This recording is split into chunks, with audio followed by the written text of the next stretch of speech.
If you've got a lot of church choir music to organize, I can help you. Hi, I'm a music teacher and this is my life.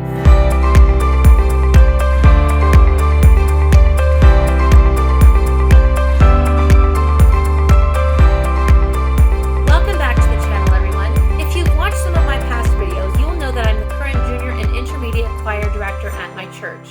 And while a lot of my job involves things like rehearsal planning, organizing and setting up of the space, leading rehearsals, performance planning, directing through those performances, and organizing a few planned celebrations throughout the year, I am very grateful to say that the choir music library that I inherited for the junior and intermediate choirs was very well organized. So I've broken down how the junior and intermediate choral libraries have been organized into 3 simple steps, and I hope that you find it just as helpful as I did.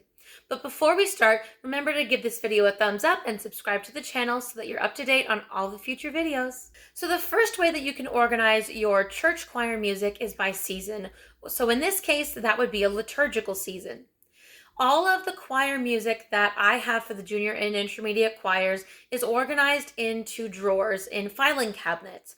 And it's organized starting in the fall, and it then proceeds throughout a fall season, and then it moves on to Thanksgiving. We then move into the season of Advent, then Christmas music, then Epiphany, and it goes all the way through different seasons up until the end of May or June. The choir at my church will also sing on important ceremony days. So for example, Thanksgiving Sunday, Remembrance Day, will sing in Advent, they will sing for Christmas Eve, and they will also sing for things like Mother's Day, Earth Day Sunday, kind of days like that.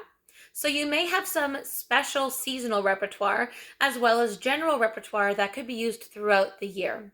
Now, every church does things a little bit differently, but be aware of whatever practices are regularly done by that church. So I'll give you a quick example. In the church that I direct the choir for, they do not sing or speak the word Alleluia during the season of Lent. I know not all churches do that, but it's just something for me to be mindful of when choosing repertoire. The second way that you can organize your church choir music is alphabetically. So within all of those sections, for example, Advent, there is a divider that says Advent. There is then another divider that will say Christmas Eve. And all of the Advent music is categorized alphabetically in order, alphabetically by song title, not by composer, because the easiest way for me to remember a piece or song is based on the title in this case. Now you may notice that I have suggested that you organize it by liturgical season and alphabetical order by title so far. The reason I am not organizing it by difficulty is because since it's a church junior choir, the difficulty level is pretty easy.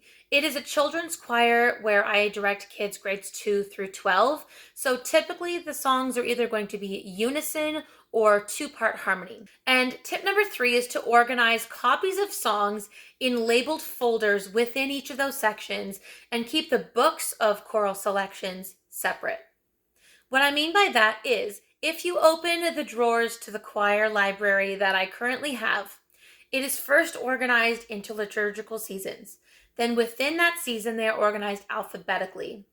Then there are many beige folders within each section in clear black letters on a beige folder so that it stands out and is easy to read, the title of that song, and if there are any, say, extra difficulties or things that I need to be aware of, that would be extremely helpful. So for example, if it's a more advanced piece of music in terms of the level of difficulty, it may say Junior Plus Intermediate Choir. If it's a song that I have done or the previous director had done as a combined choir of junior, intermediate, and senior choir, where our church senior choir has 4-part harmony of soprano, alto, tenor, and bass, that is often also written on the label of the folder. So those are my 3 tips. I would say organize it by liturgical season, organize it alphabetically, and then organize copies of the songs in labeled folders and keep the books separate. So for example, if you have a whole book of a number of different choir songs, keep the books in a separate section and you can then freely photocopy from there. And those are my tips. Remember to give this video a thumbs up and subscribe to the channel to help me reach my 1,000 subscriber goal. Remember to ring that notification bell so that you stay up to date on all of the future videos, and I will see you right back on this channel very soon.